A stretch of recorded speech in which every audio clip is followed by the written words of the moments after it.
सईदी, इस्लाम ने कातिल की सज़ा मौत बयान की है। इस मुल्क में बाज़ औक़ात ज़ालिम बच्चों को कत्ल कर देते हैं या पुलिस वालों को कत्ल कर देते हैं, उनको सज़ा दी जाती है, लेकिन बाद में किसी न किसी बुनियाद पर जल्द रहा भी हो जाते हैं। क्या इस मुल्क में भी ऐसे कातिलों को मौत की सज़ा मिलनी नहीं चाहिए? इस मुल्क में अगर इस्लाम राइज हो तो सज़ा मिलनी चाहिए।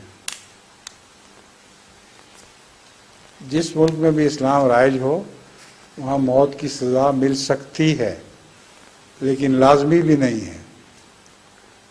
उसके वली माफ़ी भी दे सकते हैं।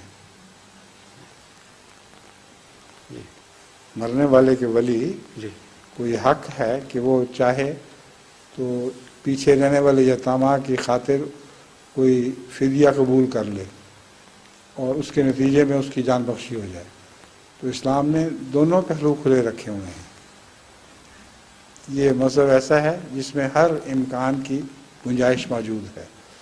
इसलिए अगर ज़ालिमाना तौर पर किसी को मारा जाए उसमें माफ़ी का कोई सवाल नहीं होता।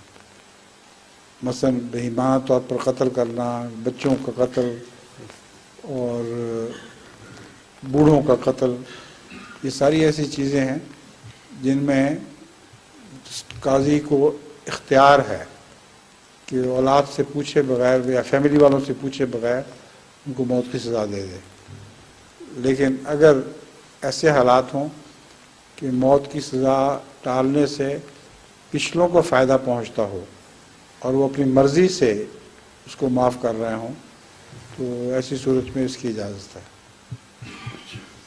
बस जज़ाकल्लाह। आइए रशीद साहब।